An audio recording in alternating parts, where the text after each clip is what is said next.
We don't need to be that far, do we? Not anymore. Oh, damn. Our last video, we were actually talking about change, government change, or individual change. I'm just gonna do a little follow up on that. The only reason or not the only reason, but I think the reason for us to choose a government change and make excuses of that's the best thing to do, to change the government, because I think it's an internal fear. It's a subconscious fear that we have that if we fail in changing after we've changed the government, then we can blame that it's we still didn't go into it wholeheartedly, and that's why the government change didn't work because, well, not everybody was into it. So there is my reasoning that no, government change isn't the answer.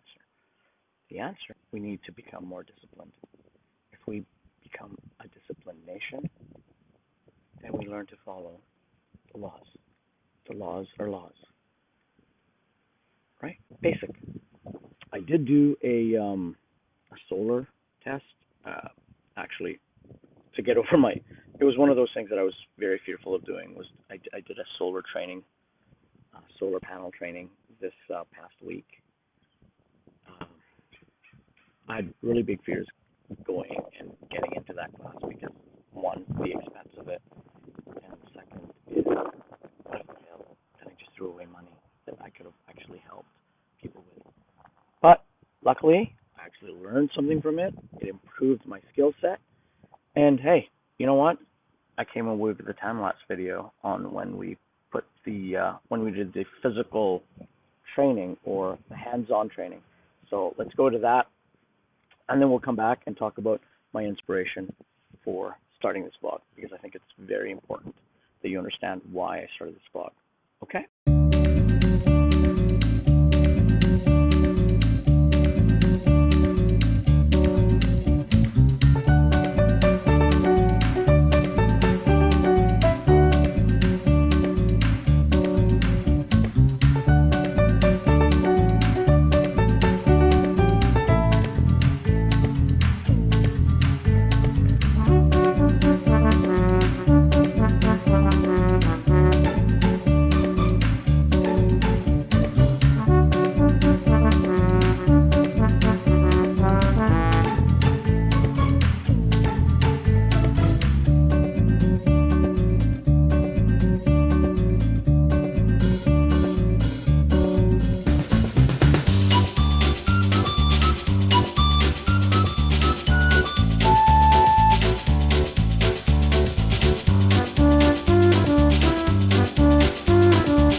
And this is my inspiration is children. Okay, so that's one reason that I'm here is that's my inspiration is children. I have three of them, my own three boys of my own.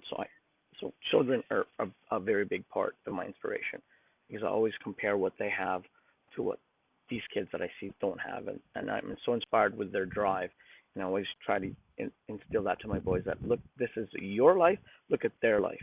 Okay, that's why when I find these kids, I'm so inspired because I never had that. I never had that drive that these kids have. Um, so the first child in particular, pertaining to the solar, is his name is Daniel Cabrera. In 2015, a picture of him. I'm going to put that picture up as I talk. This picture of him sitting under a McDonald's lamppost or sign went viral because he was actually doing schoolwork on the street under a McDonald's lamppost. What more of a drive and what more of an inspiration do you need to say to yourself, wow, that kid is determined to succeed. That's the epitome of succeeding right there. He has the drive. He has the determination. Nothing is stopping this kid. It's wonderful. It was wonderful to see. Um, my boy at that time, my eldest boy, was 9 years old, same age as him. So I think that impacted me more. And I showed that to him. I said, listen, this is what you need. Determination like this kid. Look at this kid. You know, my kid at that time already had his own computer because that's the way we do things in our house. I introduced technology very early to our boys. child like that can see through all the walls and all the obstacles that was put in front of him, and he still got to that point where, nope, I'm still gonna go and learn. I'm still gonna go do my studies, even if it looks how ridiculous it looks. I'm still gonna do it. It's inspiring. Okay, so that's 5 years ago. That was Daniel Cabrera. He's doing fine now, by the way. He's doing fine. He's in second year high school, I do believe. And the second individual that actually woke me up this year, and again, kind of got me back into the groove of things, is a young boy named Janelle Agner. His story is, his viral picture is of him sitting. Again, I'll put that one up so you guys can have a look at the image that I saw. The image that was shown was him sitting in front of a computer, trying to finish actually applying for school, because he was almost, that was the last day of applications to public school. And he spent his last 5 peso to apply, to rent a computer to apply for school. So, and also, he was past curfew. That's why the picture was taken by Peter Salida de Guzman, who actually I've now befriended because we have a project together for Wi-Fi. Because I think every child deserves access to the internet, educational access to the internet. I'm not talking about, bandwidth that will allow them to play video games. No, that's not what I'm trying to do here. I'm trying to provide them educational.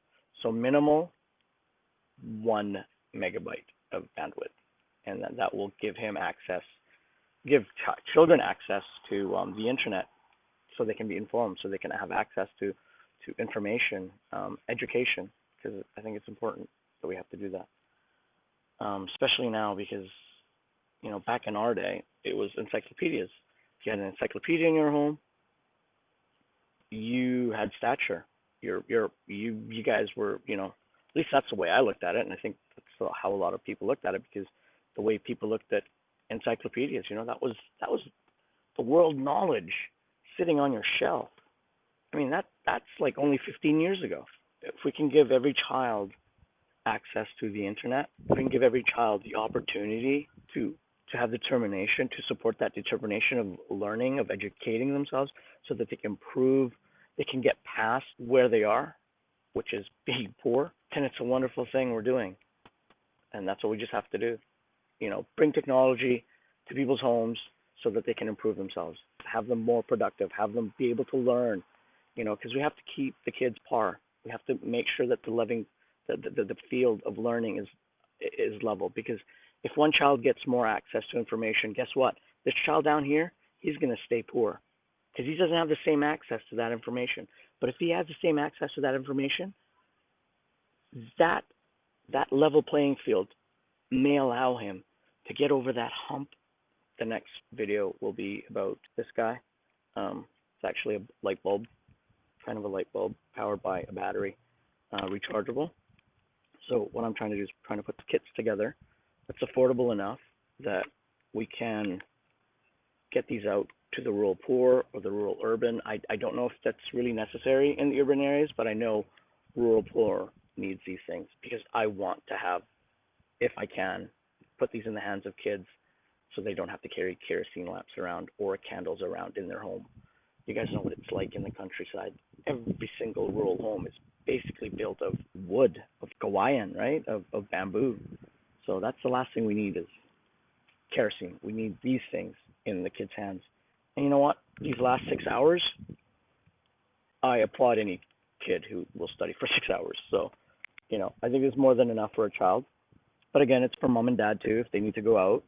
And this, I think, equates to a lot of savings also on their part, because now instead of having to buy a kerosene lamp or a candle, they can buy one of these. It'll last for maybe at least 2 years, 3 years, if we're good. The panels that will provide them will last longer if they take care of them. But yeah, so these are the next couple of videos. This, and then we'll also have a look at the Wi-Fi that Peter is putting together. Speaking of going back to Peter, I'll also put information about him. Yeah, so I'll put some information on him.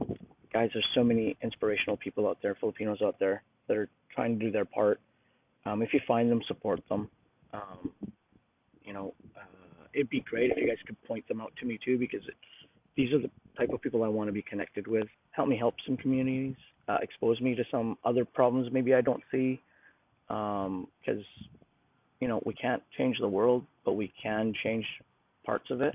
Like, subscribe, stay safe, stay kind, and take care of each other. All right, I'll see you guys.